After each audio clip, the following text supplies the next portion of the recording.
What's happening, everybody? How y'all doing, man? So, how's everybody doing? Welcome to the live. So, I just got off the call for my weekly call with the Breathwork instructor. And welcome to Daren and Luna's channel. You know, welcome to whatever platform you're watching this on. I just want to say, man, you know, just listening to the teacher, you know, on Zoom for like the past hour and a half,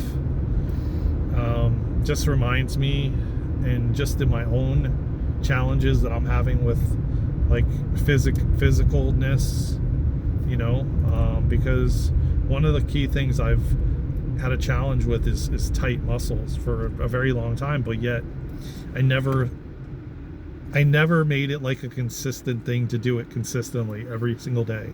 Even if it was for 5 or 10 minutes a day, 3-4 times a day, like periodically throughout the day, I never did it, you know? And yeah, I did it, and I you know, things shifted, and I felt like it was like I was better, and then I kind of fell off from it, and then basically stopped, you know? And you know, it's so interesting because it's literally like our bodies are telling us, you know, like, oh, this muscle's tight and it's sore, or this is sore, or that's sore. Not to say that when you are actually doing physical things and then you get sore from it, that's a whole different ball game than if you're not doing anything at all, you know. But what really boggles my mind, and there's so many powerful individuals that have a platform that can make a change or a shift, you know, especially like I feel like celebrities, you know, that have like, and just people that have like 3-4 million followers that can actually potentially make a change, but yet they'd rather do service to self than service to others with their platform, you know. And I see like all these younger kids, so to speak, or young adults that have big platforms, even on TikTok or on YouTube or different things like that, and they could potentially make a difference with their reach. And what doesn't make any sense to me is we're forced to take certain classes and electives and different things in school, but yet the important things is like mind-body connection, breath, stretching, all these different things, like getting you to the point where it becomes a habit and something that is important in your life every day, you know. And why is it not deemed something that is the norm, so to speak, whatever you would call the norm, you know? Why isn't it forced to be an elective at a young age? Because listen, if you were young and you were in elementary school or grade school and you were forced every single day, I mean, you're there most of your weekly life as a young adult. Majority of your time is in school. So like, why isn't it something that is, because listen, at the end of the day, 30 days and you'd have a habit.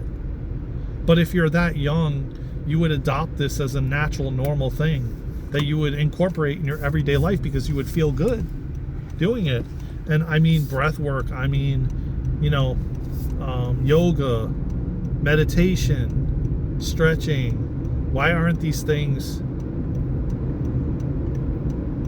I mean, they force us to do these specific electives that a lot of us didn't even want to do. Why weren't we taught to properly breathe? Or why weren't we taught to stretch properly? Or why weren't at a young age? Because if you adopted this at a young age, you would be doing it throughout your entire life, because you would see that, well, if I don't do this, look what happens. Look how I feel if I don't do this. Not to mention, you would be properly breathing at a young age, so then it would follow you into your adulthood. These are things that just every single time I go on this, I'm doing the program and the master class. It's 8 weeks intensive because there's a lot of stuff, and there's a certification at the end in June, and there's a lot to read. There's a lot of information. Even after I'm done with this, I definitely plan to go further, and maybe that's just regular yoga, maybe that's yoga certification, which I was pushing so much for, like Kundalini, but maybe it just needs to be some sort of yoga, practice. But I just, it's like, I don't know, I don't understand. I don't understand, because it's like you're going through something, traumatic or challenging, and if you were properly breathing, you would slow your breath. You would maybe even do breath holds. You would maybe even do, all different kinds of breathing. There's so many different breathing techniques, but when you're going through something traumatic or something challenging, humanity tends to hold their breath instead of focusing on their breath, which you then could essentially breathe through. Not to say that you're avoiding it, not to say any of that, but then you're not actually taking it on as a form of trauma. It's like, oh, okay, I'm having this interaction and this person triggered me and this traumatic thing came out of it, like PTSD, but then but I'm breathing, and yet it would just move through you. It wouldn't get stuck. It wouldn't actually get stuck in your body, so to speak. And then years and years later, you have to work through it. It would just kind of move through you. So if you were properly breathing, right, and you had the tools to properly breathe, and you were breathing through something traumatic, it would just move through like it's supposed to, like energy is supposed to, not get stuck in the body, so to speak. And now you can see why I'm so damn passionate about breath work and about just the mind-body connection. And it's something that is dear to my heart. It's something that, well, it wasn't something that I had as a tool throughout my childhood, throughout my growing up. And I feel like if I would have, my experiences would have been much, much different. And so I've become like this ambassador for the breath and the mind-body connection, because of how important it is and how vital it is in our everyday life,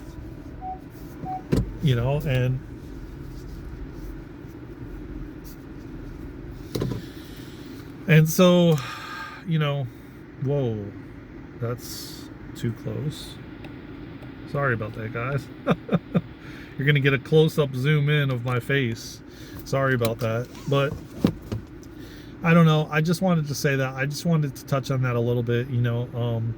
I feel like my purpose here is going to be, bringing forward messages from the divine, messages from the other side, from spirit, whatever they want me to bring through, along with assisting humanity, in the mind-body connection, in the breath, in how important and vital it is in our everyday life. It's not bypassing anything.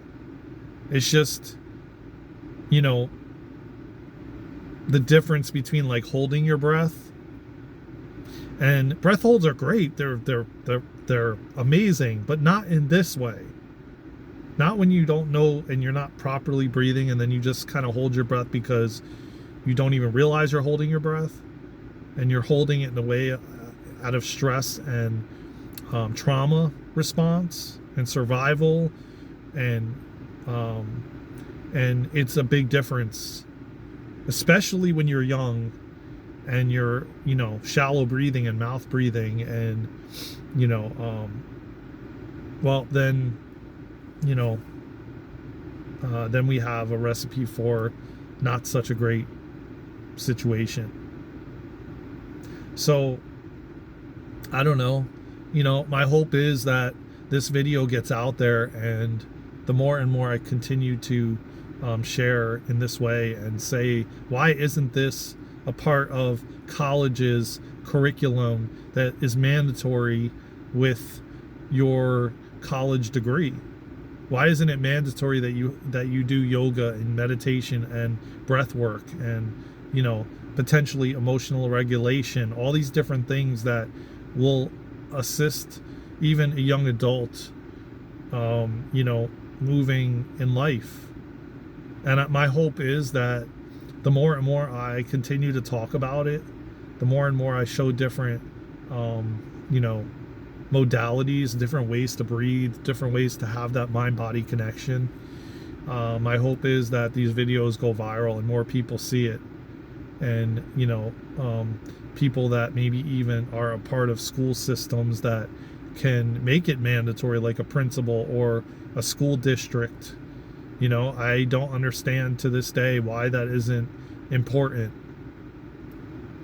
because I am someone that has gone through it, and I wish that I had it 20 years ago. Then I wouldn't be so passionate about it, right? So, there's a rhyme and reason for everything. And yet at the same time, I wish that I had the ability to be taught the proper ways. And there is people out there that know this and have been doing it. There's yogi masters and breathwork masters and people that have been doing this for centuries and decades, and they're here on this planet still. And yet, for some odd reason, it's not something that's mandatory, which in fact it should be. So I really hope and pray that, the little ones, they have the opportunity to, somehow, some way, this becomes a staple in all schools all around the country. We would be living in a different world. I promise you that. I know this for a fact. I know this for a fact. I've been on both sides of the fence. I've experienced both sides of the coin. I know what it's like to shallow breathe, to not breathe properly, to then experience when I can literally bring a surge of energy into my body from internally through breath, or I could bring a surge of calmness and relaxation and rest anytime I want.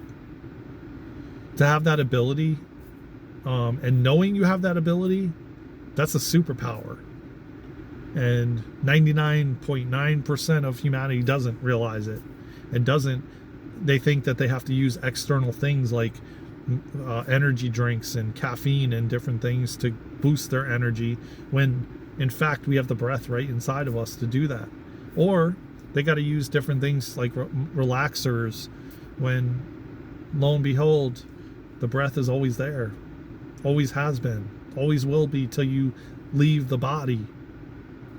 So my wish and hope, someone sees this video out there that can make some sort of impact, and my hope is that I can make some sort of impact. The more and more I continue to speak this out, the more and more it infuses into the collective consciousness, and hopefully more and more people start applying pressure for this to be a normal thing, even in corporations, in businesses, big businesses. This should be something that is taught to the employees. And I know there's people out there trying, I know it.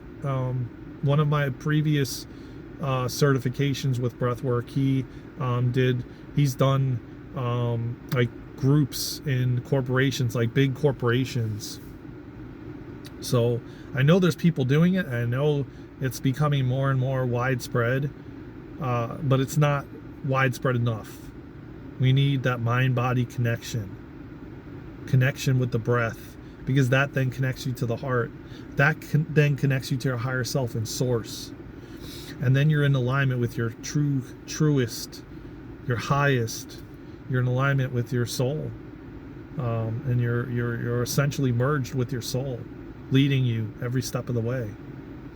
So then there's no feeling of being lost or fearful or stuck or any of those things. Not to say that those things don't happen, because we're always growing and evolving and learning.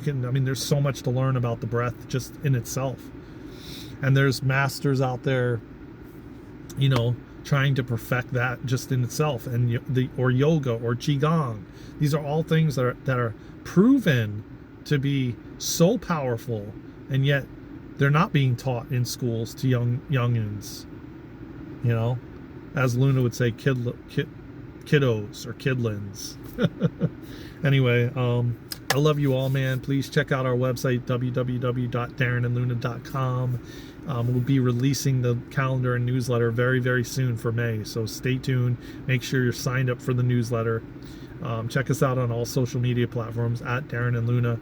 And of course, check out our Patreon, because we will be, in fact, doing a Breathwork series in the month of May. And yeah, I think the month of May and 1 week in June. So it's going to be a series that you will be a part of in a group setting to breathe. So you definitely don't want to miss this opportunity. And May is creeping up, so make sure you sign up for Patreon. Any of the tiers will be available to be a part of this series. I love you all, man, from the bottom of my heart. Take care of yourselves and each other. From my heart to yours. I'll see you in the next live, in the next video, somewhere around the world. And with that being said, man, love your breath. Give your breath attention. Ask it what it needs and wants. I know that sounds silly and funny, but it's not. Your breath is just as conscious as anything else. So with that being said, man, I love you all. Take care. I'll see you soon in the next video. Love you. Let's go.